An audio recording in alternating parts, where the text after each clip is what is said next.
Assalamualaikum warahmatullahi wabarakatuh. Alhamdulillahirabbil alamin. Wassalatu wassalamu ala Rasulillah wa ala alihi wa ashabihi ajmain, amma ba'du. Marilah kita membuka pelajaran kita dengan sama-sama mengucapkan basmalah. Bismillahirrahmanirrahim. Diikuti dengan doa belajar. Rabbi zidna ilman warzuqna fahman. Ya Allah, tambahkanlah kepada kami ilmu pengetahuan dan berilah kepada kami kefahaman. Amin ya rabbal alamin. Baik anak soleh, pada kesempatan pagi hari ini kita akan mempelajari tentang tema 5, kewirausahaan. Apa fokus pelajaran kita? Fokus pelajaran IPA, mengidentifikasi sifat-sifat magnet dalam kehidupan sehari-hari. Baik anak soleh, pada kesempatan pagi hari ini Ustadz akan membahas tuntas tentang materi magnet dalam di tema 5. Baik, sebelumnya kita akan membahas dulu apa itu magnet. Apa itu magnet? Jadi magnet itu adalah benda yang mampu menarik benda-benda di sekitarnya. Setiap magnet memiliki sifat kemagnetan. Kemagnetan adalah kemampuan benda untuk menarik benda-benda lain di sekitarnya. Kata magnet diambil dari nama daerah di Asia. Apa itu? Magnesia. Di tempat inilah bangsa Yunani menemukan sifat magnetik dari bebatuan yang mampu menarik biji besi. Masya Allah. Jadi ada nama daerah namanya Magnesia. Sekarang dinamakan Gunung Magnesia. Itu gunung anak soleh dapat menarik biji besi. Apa saja sifat-sifat magnet?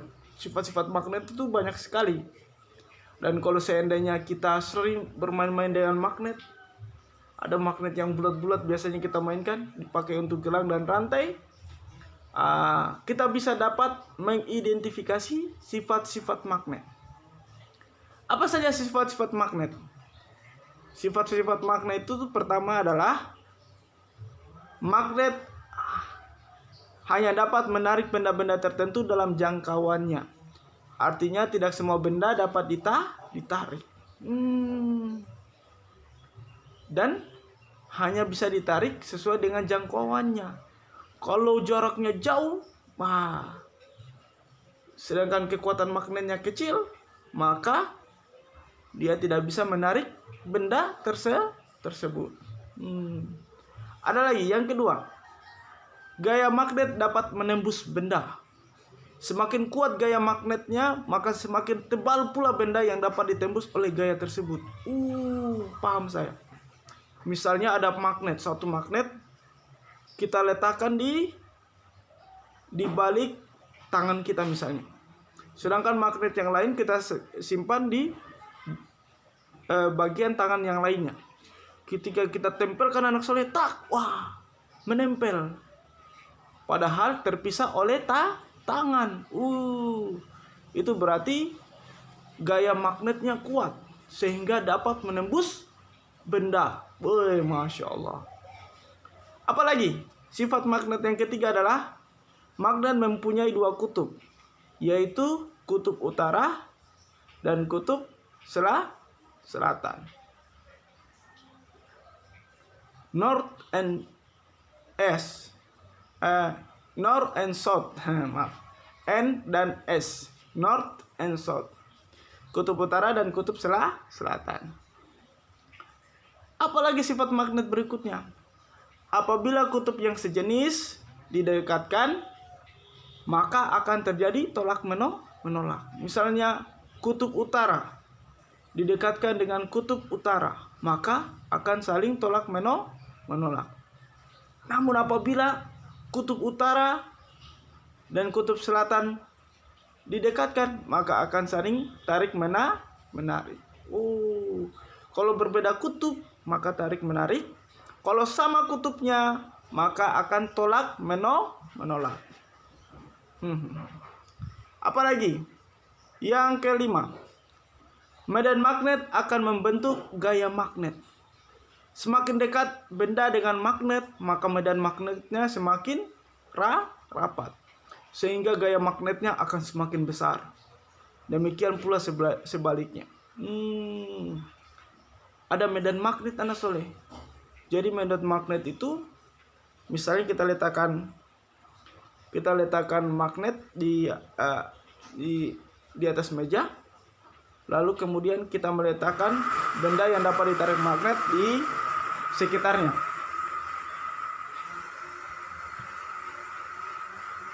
Benda yang dapat ditarik magnet sekitarnya. Benda yang dapat ditarik magnet itu sejauh jarak penarikannya itu dinamakan sebagai medan magnet. Nah, anak soleh, ternyata sifat magnet itu, anak soleh, dapat hilang.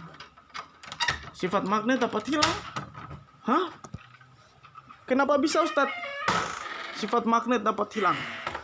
Sifat magnet dapat hilang apabila pertama, sering dibanting-banting, magnetnya itu banting-banting. Kemudian dipalu-palu atau dibakar. Terus dibanting, dipalu-palu, dihantam atau dibakar. Itu bisa hilang. Maka oleh sebab itu, kalau seandainya kalian punya magnet, jangan suka membantingnya, apalagi dipalu-palu atau dibakar, maka sifat kemagnetannya akan hilang. Wah, ada 6 itu. Ada 6 sifat magnet. Kita ulangi lagi. Yang pertama, hanya dapat menarik benda-benda tertentu dalam jangkauannya atau dalam medan magnetnya. Yang kedua, gaya magnet dapat menembus benda. Yang ketiga, magnet mempunyai 2 kutub, yaitu kutub utara dan kutub selatan. Kemudian, apabila kutub yang sejenis didekatkan, maka tolak menolak. Sedangkan apabila kutub yang berbeda jenisnya, kutub utara maupun dan kutub selatan didekatkan, maka akan terjadi gaya tarik menarik. Yang berikutnya adalah medan magnet akan membentuk gaya magnet. Yang terakhir adalah sifat magnet dapat hilang apabila dibanting, dipalu-palu, dipukul dan dibakar. Oke? Selanjutnya, ada namanya garis gaya magnet. Garis gaya magnet. Apa itu garis gaya magnet? Medan magnet yang berupa garis-garis yang menghubungkan kutub-kutub magnet. Bagaimana arah garisnya? Arah garisnya itu gampang. Dia selalu meninggalkan kutub utara. Ini misalnya magnet. Ini kutub. Misalnya ini kutub utara. Ini kutub selatan. Otomatis saling tarik menarik. Ting.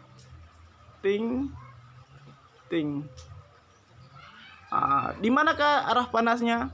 Arah panahnya itu anak soleh. Ini utara. Dia menuju ke selatan. Seperti ini. Oke?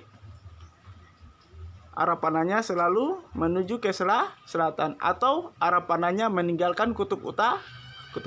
Ini arah panah. Oke? Gampang kan? Begitupun sebaliknya. Kalau kutub utara dan kutub utara didekatkan, misalnya ini kutub utara, misalnya ini anak soleh Ustadz garisnya magnet ini.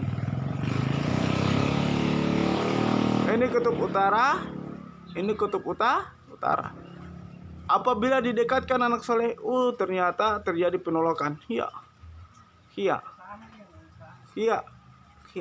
Terus di manakah arah garisnya? Arah garisnya selalu meninggalkan arah kutub utara. Berarti arah panahnya dia begini.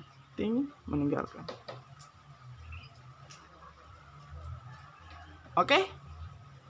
Seperti itu. Oke? Mantap. Ingat, arah garisnya dia selalu meninggalkan kutub utara. Dan selalu mencari cara untuk menuju ke kutub selatan. Nah, ternyata anak soleh ada kategori benda berdasarkan sifat kemagnetannya. Ada benda berdasarkan sifat kemagnetannya. Jadi ada dua sifat, dua benda berdasarkan kemagnetannya. Yang pertama adalah benda magnetik. Ini artinya benda yang dapat ditarik dengan kuat oleh magnet. Contohnya apa? Contohnya adalah besi, baja, dan nikel, dan lain-lain.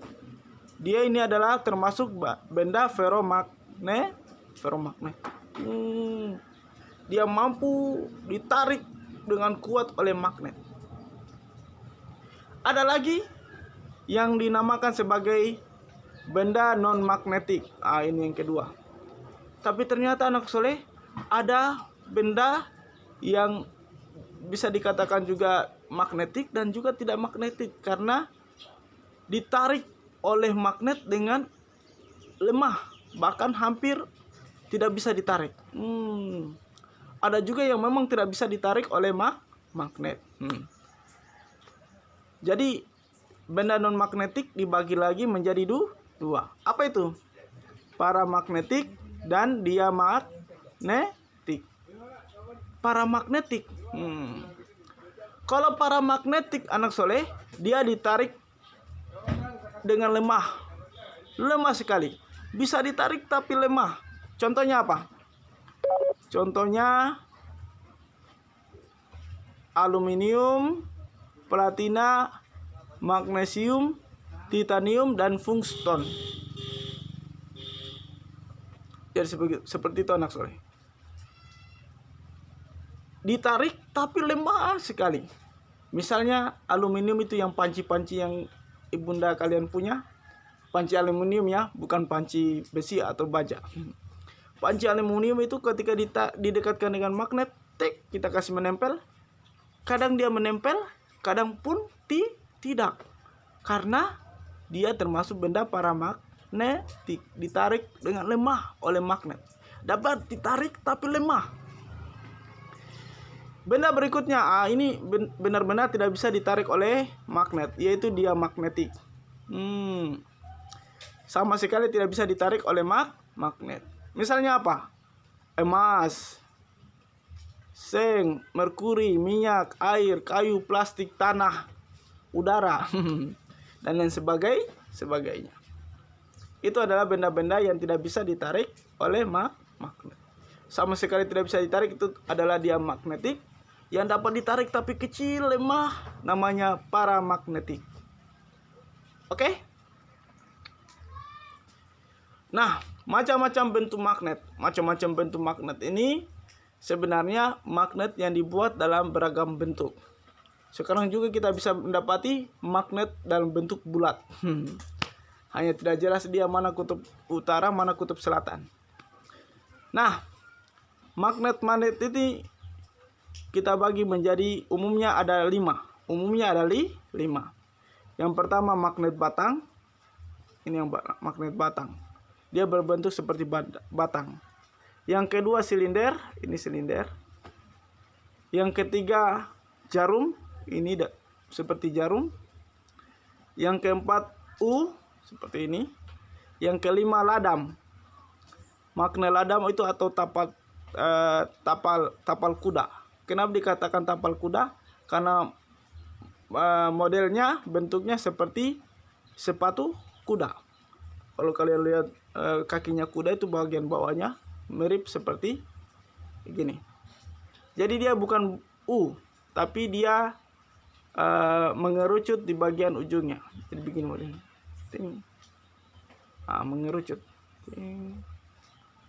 Sedangkan kalau dia tetap begini, ini Kalau ladam tidak seperti ini. Oke?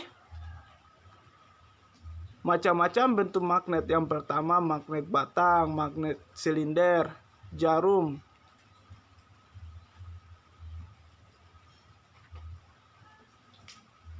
magnet dan magnet ladam atau tapal kuda. Oke?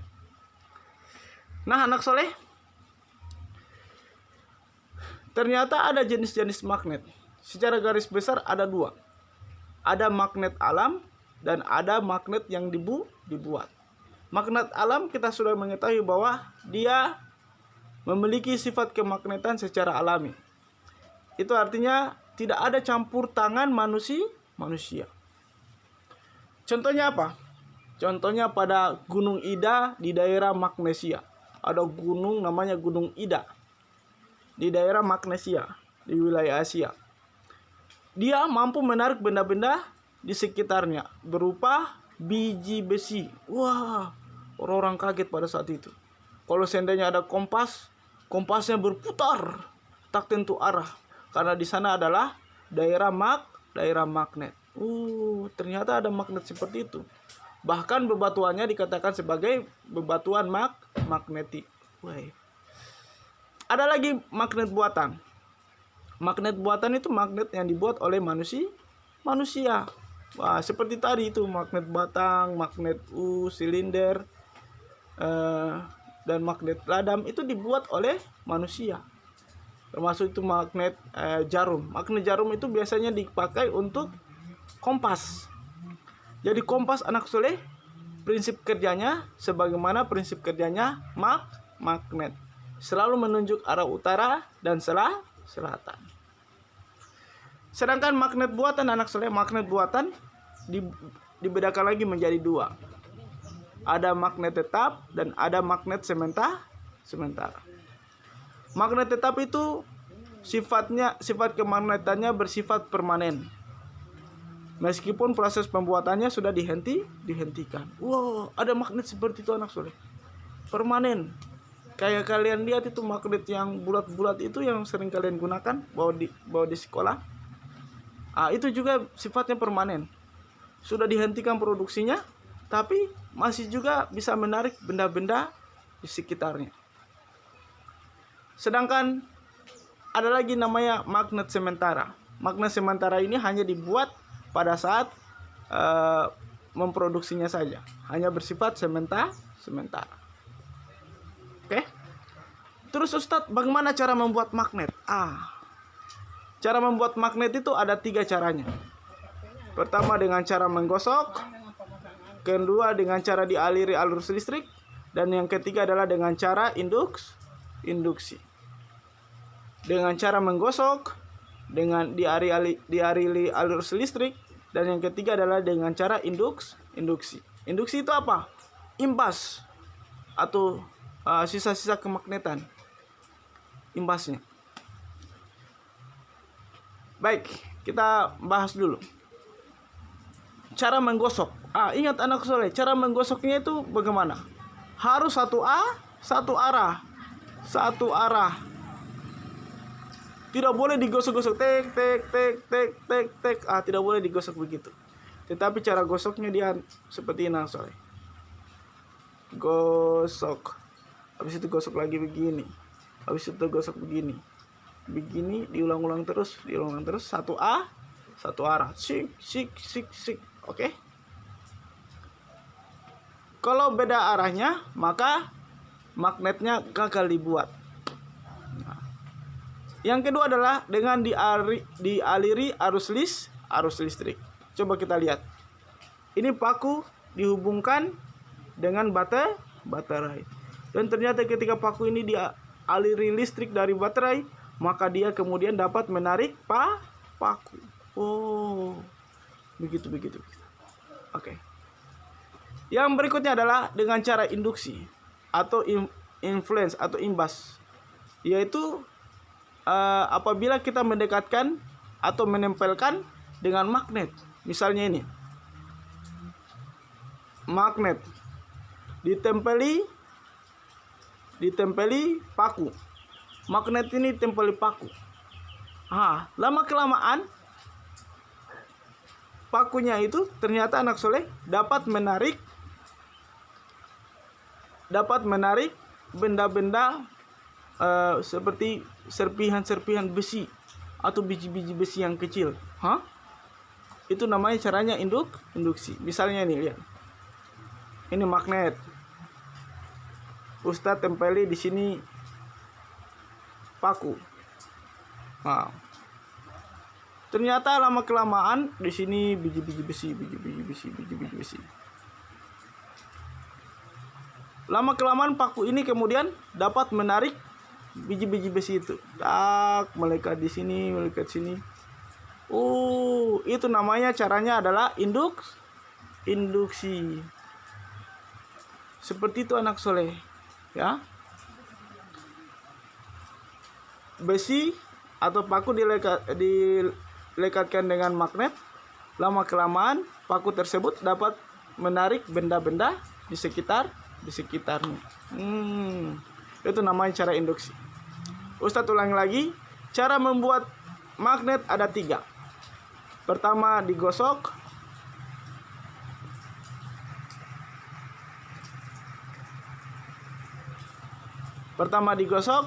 Kedua dialiri arus listrik. Dan terakhir adalah dengan cara induksi. Nah anak soleh, kira-kira apa manfaat magnet dalam kehidupan sehari-hari? Manfaat magnet dalam kehidupan sehari-hari misalnya kita lihat ujung gunting untuk memudahkan mengambil jarum jahit. Misalnya jarumnya jatuh di sela-sela tempat yang kecil, kita tidak bisa menariknya. Kita tinggal ambil saja gunting atau obeng. Di ujung gunting atau obeng itu ada magnetnya. Sehingga kita dapat mengambil jarum jahit tersebut.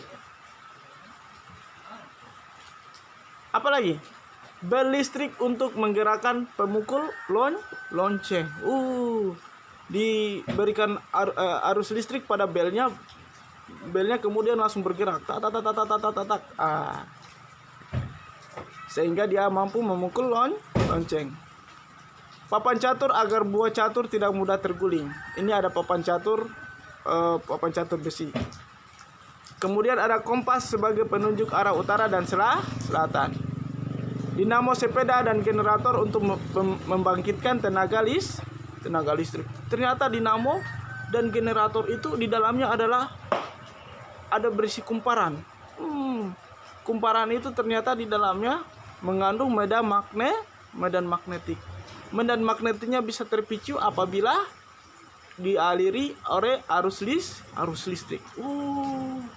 Arus listriknya itu dihasilkan dari mana? Dari energi gerak kita. Sehingga dinamo atau generator kita mengatakan bahwa alat yang dapat mengubah energi gerak menjadi energi listrik. Begitu ya. Paham, Pak? Yang terakhir adalah alat untuk mengangkut benda-benda dari besi. Kalau kalian lihat itu di pelabuhan itu, yang pelabuhan bongkar muat, ternyata itu apalagi itu namanya yang besar itu diangkut bukan dikaitkan anak soleh, tapi dilekatkan dengan magnet yang berukuran besar. Kemudian ditarik, lalu diletakkan di tempat yang seharusnya dipindahkan. Jadi menggunakan magnet. Kontainer, Ustadz lupa. Kontainer kan dibuat dari baja yang besar. Bagaimana cara memindahkannya? Mereka dipindahkan itu dengan cara magnet dalam skala besar yang diikat di atas tali kapal, dek kapal, kemudian dilekatkan begitu saja. Dialiri arus listrik, langsung kemudian dapat menarik kontainer itu, sehingga dapat dipindahkan dari satu lokasi ke lokasi yang lain. Masya Allah. Baik anak soleh, kita sudah mempelajari dengan tuntas materi tentang kemagnetan. Pengertian magnet, sifat-sifat magnet, jenis-jenis magnet, cara membuat magnet, kemudian manfaat magnet. Banyak sekali yang kita pelajari tentang magnet pada kesempatan kali ini. Ada lagi namanya garis gaya magnet. Oh, garis gaya magnet. Maka oleh sebab itu, sebelum Ustadz akhiri, Ustadz memberikan tugas kepada kalian semua. Tugas nomor 1, apa yang dimaksud dengan magnet? Yang kedua, tentukan jenis-jenis magnet. Yang ketiga, apa yang kamu ketahui tentang garis gaya magnet? Yang keempat, jelaskan apa manfaat magnet dalam kehidupan.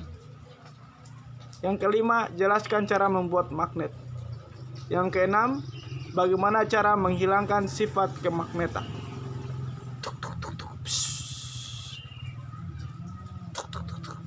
Diapakan itu? Oke, demikianlah yang dapat saya sampaikan. Lebih dan kurangnya mohon dimaafkan. Billahi taufiq wal hidayah. Assalamualaikum warahmatullahi wabarakatuh.